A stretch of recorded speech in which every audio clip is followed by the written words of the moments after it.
Rush ಇದ್ದರೂ ನಾವು ಎಷ್ಟು ಬೇಗ ಇದು ಮಾಡ್ಕೊ ಬಂದ್ವಿ ಅಂದರೆ ತುಂಬ ಗ್ರೇಟ್ ಆದ್ವಿ. ಸ್ವಾಮಿ ನಮ್ಮ ಮಕ್ಕಳು ನೋಡೋಕ್ಕೋಸ್ಕರ ತುಂಬ ದೂರದಿಂದ ಬಂದಿದ್ದಕ್ಕೂ ಸಾರ್ಥಕ ಆಯಿತು. 3 ಅವರಿಂದ ಕಾಯ್ತಾ ಇದ್ವಿ.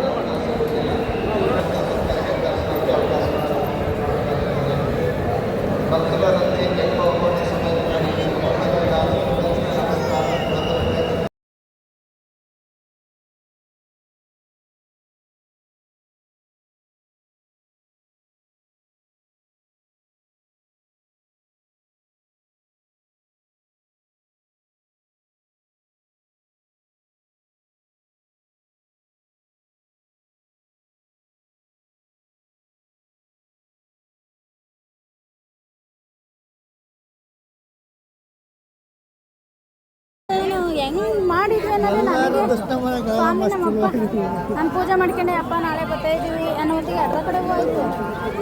ಆಮೇಲೆ ನಮಗೂ ಮನಸ್ಸು ಯಾಕೋ ಕೊರ ಅಂತ ಇತ್ತು. ಯಾವ ಕಡೆ ಕೊಟ್ಟರೆ ನಾನು ಇದ್ದೀನಿ ಅಂತ ಕೊಡೋದಲ್ವಾ, ಏನು ಅದೇನು ಲೆಕ್ಕ ಬರೋಲ್ಲ. ಹೂ ಕೊಡೋದು ಅಣ್ಣ ಒಂದು ತಗ್ಸೋಣ ಅಣ್ಣ ಬರ್ತೀನಿ.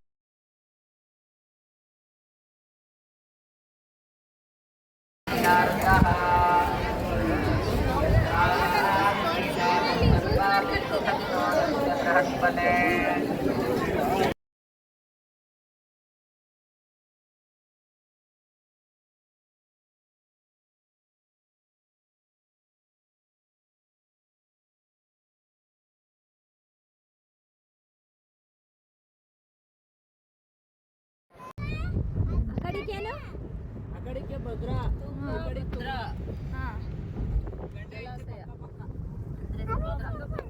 ಭದ್ರಾ ಬಂದು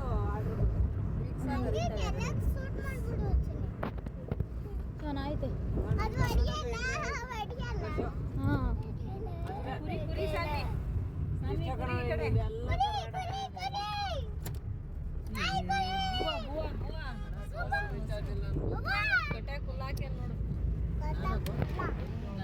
ನೋಡು